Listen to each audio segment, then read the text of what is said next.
I'm begging you, just turn on.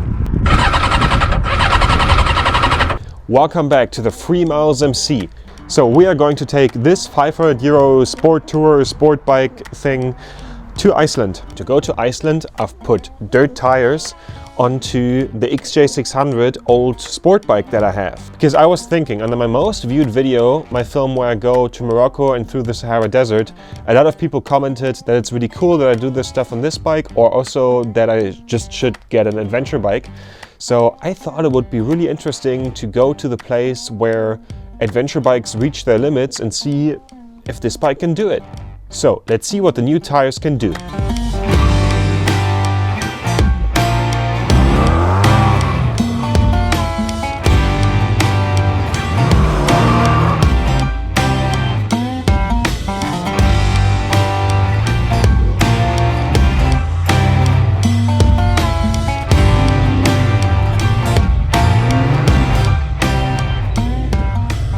So now after I've seen what those tires can do off-road, I'm confident that those ones are the right ones for Iceland and that they will not leave us stranded there, and this is actually performing really well compared to everything that we've encountered with this motorcycle till now on the normal tires.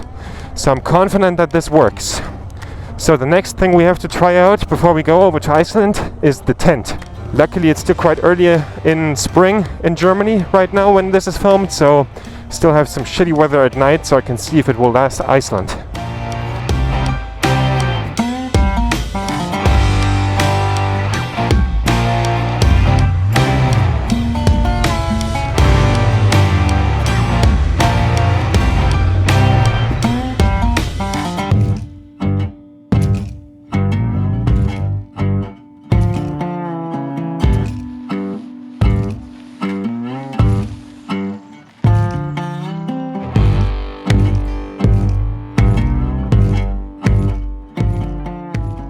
So guys, I tend to have quite strong hands, but this last bit of the tent, of getting this thing in there, is really hard. I've been doing that now for the past 10 to 15 minutes.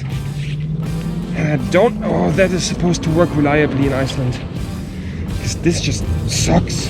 But yeah, that is part of this whole traveling thing as well.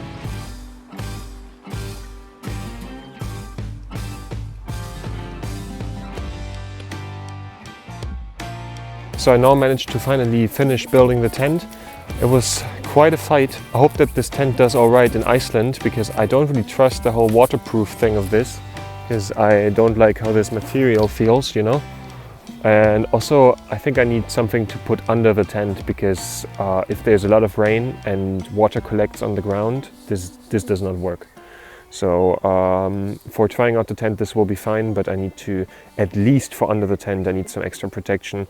With on top of the tent, yeah, bad luck, I will get wet probably, because I need to see how waterproof this is in Iceland, but I cannot get another tent. The money is spent, so this is the tent now.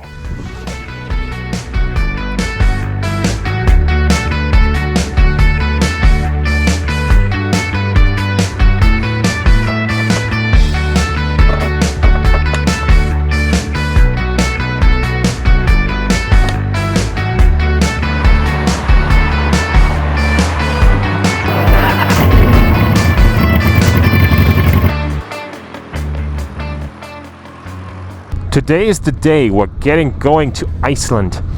Well, not to Iceland directly. First we have to go over Denmark, and we have about 600 kilometers to go. And now we will make our way north out of my hometown into the direction of Hamburg. I'm not using my GPS yet because this is still Lower Saxony, and I basically don't have to use navigation systems in Lower Saxony because I'm driving around here all the time. Something that I want to mention, I'm actually a bit scared of taking this trip because this bike has seen a lot, and at the mechanic store everyone was like, oh yeah, this is not going to work. And I do the social media for the mechanic store I brought this bike to, and they were like, this bike is dead. And some of my colleagues were betting money that I won't make it out of Germany. Yeah, let's hope that's not the case and that this thing will still run quite a bit. Yeah, we had some issues with the carburetors. Apparently there was a lot of sand from the Sahara Desert in the carburetors, and I was not able to do that myself because I'm lacking the mechanical skills, and that's definitely something for the winter. I need to learn how to work on bikes, because all the stuff that I do, you need to be able to do that. And yeah, and also I've gotten a pin lock for my helmet, which is just so good. Like, you heat up so much making those recordings because you're trying to figure stuff out with your microphone and stuff, and gets so hot, and so quickly the thing gets foggy, and I'm completely sweating and nothing is getting foggy, which is so good. Also, I'm very curious how this bike will do in Iceland, because one of the reasons that I'm a little bit scared of doing this is there's no video on this on the internet. No one has like taken a normal bike without any modification off-road through Iceland. I mean, that's why I am doing it, because I want to prove that it's possible, and I want to see how far just some average guy with some bike can do. But it's scary, to be honest, because I see this working out with a 70 to 30 chance. Like 70% were good, 30% were not. Yeah, I will be curious to see, because you have so much marketing for those adventure bikes and scramblers and things with crazy commercials and so on that want to show you that that bike is off-road capable. But I want to see how a normal bike does that, because I, as a rider, am not capable to do those things in the commercial, far away from it. And I think that my skill level is actually everything that I can do is off-road also possible with this one, in my opinion. And I often feel like all those crazy adventure bike commercials give a bit of a false image, so I want to see how far you can do with a normal bike. And that is kind of my mission while I am doing this trip. So let's see how I will do.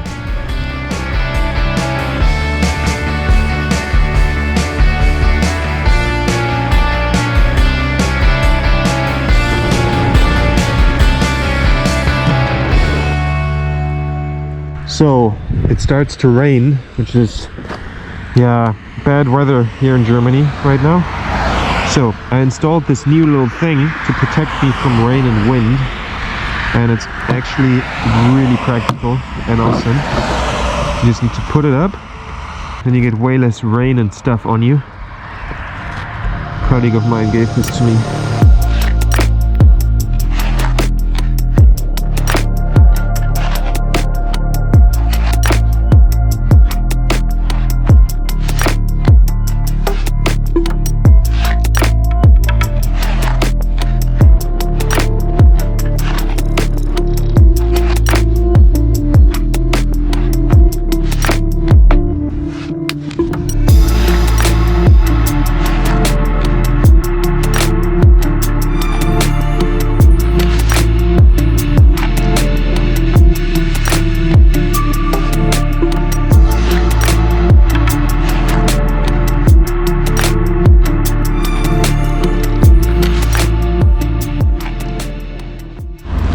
So apparently we seem to have some issue with the oil.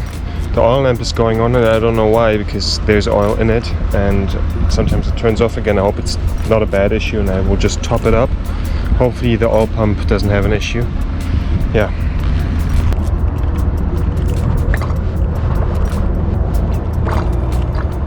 So I was looking for a scenic place to film the crossing into Denmark. Sadly I didn't find any, so we will take the Autobahn. And when we are in Denmark, before making our way to Hirtshals, where the ferry will take us to Iceland, I will go to Videsande. Videsande is a place with a fjord and where you can see the sea, and which is really famous for its sand dunes that you can have a look at. So let's check that out on the way when we're already in Denmark. Oh, actually, there it is, Denmark. Here we are. Oh, that's funny. The gas pump has my name on it.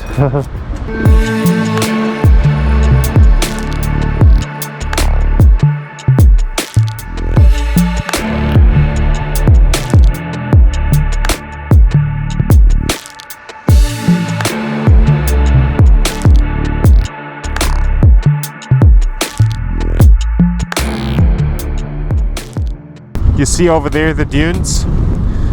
Behind that is the sea. And over there you can see the lake of the fjord. So now after having made our way to Videsande, we will have to continue our way to Hirsark, where the ferry is going, and we need to find a place to stay soon. I'm thinking about staying on a camping ground. I kind of want to get used to using the tent and everything before going to Iceland, because in Iceland it will be very cold and probably very not so nice weather, so I rather slowly adjust to it. Apparently Videsande has a little harbor. As you can see there, the windmills. There's so many of them here. Just look at it, the sea.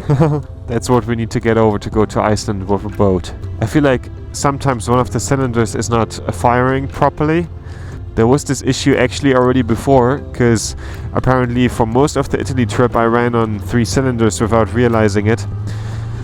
Because when I went to the mechanic, it was running on 3 cylinders because of the carburetor thing.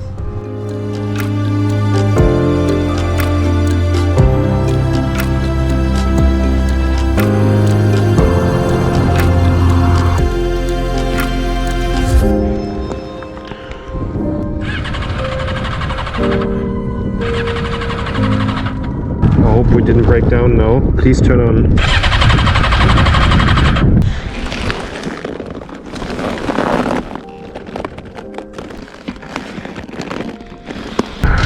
I cannot really have run out of gas because I only drove 200 kilometers. There still should be around 40 kilometers in here.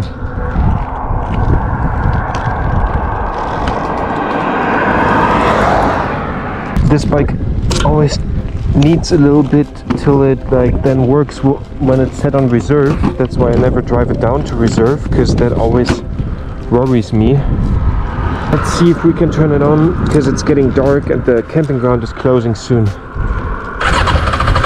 Oh, please. Try to start the bike on pre.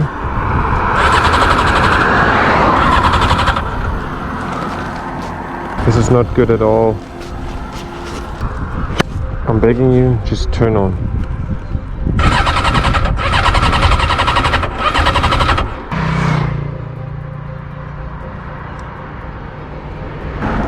Thank you, sir.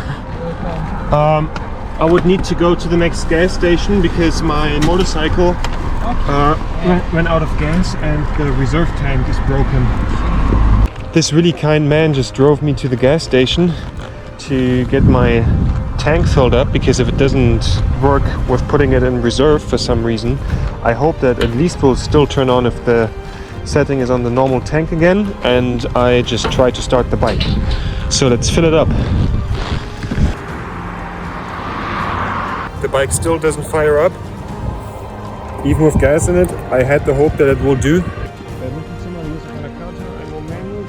So I now called roadside assistance. I called the German roadside assistance association, whatever in German, the ADAC. Really get a membership in a club like that, because it can really save your ass. I hope that they can help me and that I can make it all the way to Iceland, because this is now becoming a problem. This is not good. To be honest, this is kind of depressing, because I put in all the money into the ferry, and that was expensive. And if I now miss the ferry and cannot go to Iceland, and I also put money into the tires and the roadworthiness of the tires, the TÜV, and yeah, shit. And this now doesn't work, and yeah.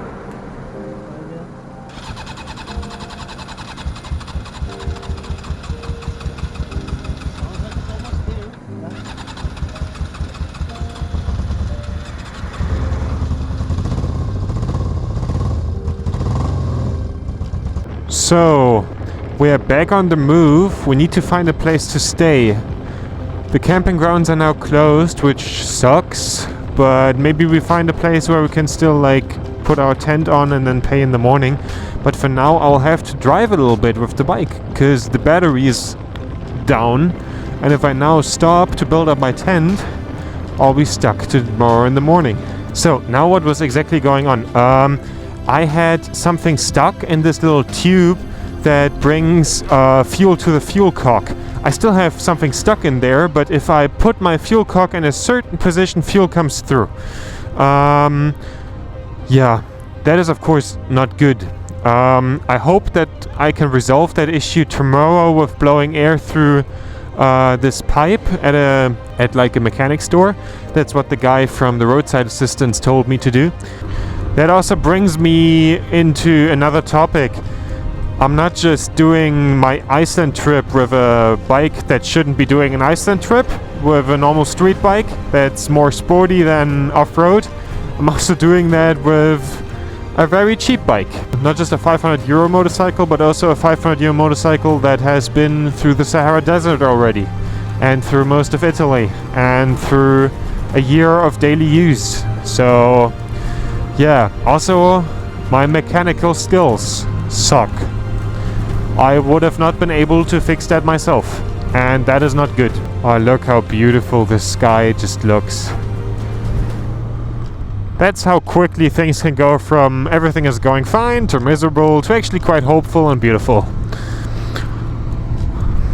Yeah, actually the guy that I was speaking to on the phone that I called in Germany from the roadside assistance, like, he was such a piece of work. He was like not really motivated, and was like, ah, yeah, better you have travel insurance if you want to go to Iceland, because this is not getting fixed in time at all, and they will probably not be able to fix it on the spot, and they will just take your bike, and good luck having a motorcycle repair shop in Denmark. And I was like, I was already thinking I shouldn't take too serious what the guy is saying, because I don't know, it's sometimes the thing about us Germans. Some Germans are just odd about talking about problems, and it often makes stuff then just way worse, and it just becomes a kind of just telling of different stories that other people have experienced, and different rules and shit, and not really supportive. Yeah, definitely way less supportive than the mechanic I just had from Denmark, who was really nice, and also the guy who helped me get to the gas station, who was also a really kind guy from Somalia. Yeah, it was nice talking to him.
Hi. Do you speak some English or German? Yes, English, yes. Yeah, it's on this side. Here, the fuel cock only works in this certain position. If it's not in this exact position, no fuel is coming through. And the guy from the roadside assistance called me that there's a problem in this one. Yeah. Yeah, and that I should blow air through that one.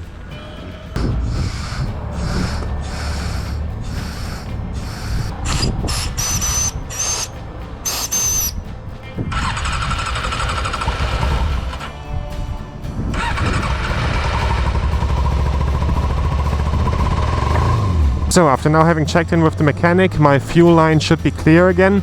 I'm just worried that new rust comes through there and blocks the carburetors. And also my fuel cock is broken, and I cannot use my reserve anymore. And it only works in one setting and one setting only, like slightly to the left of on. Yeah, I have a spare fuel tank now with me on the back.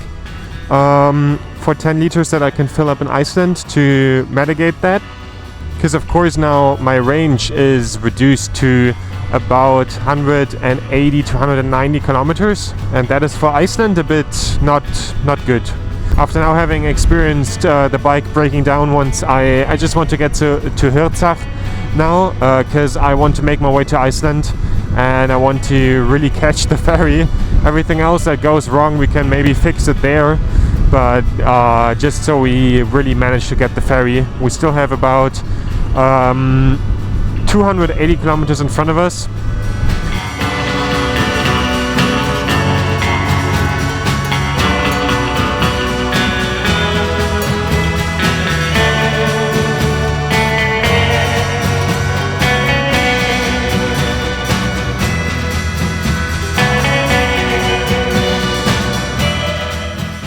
So I now made it to a hostel in Hirtshals, actually outside of Hirtshals, because in Hirtshals everything is quite expensive. And I will now edit my first video here, and I will try to prepare everything for Iceland as good as possible so that we tomorrow can take the ferry. If you really like what I do here on YouTube, the link to my Patreon is down in the description. Thank you for your support, like and subscribe. See you next time.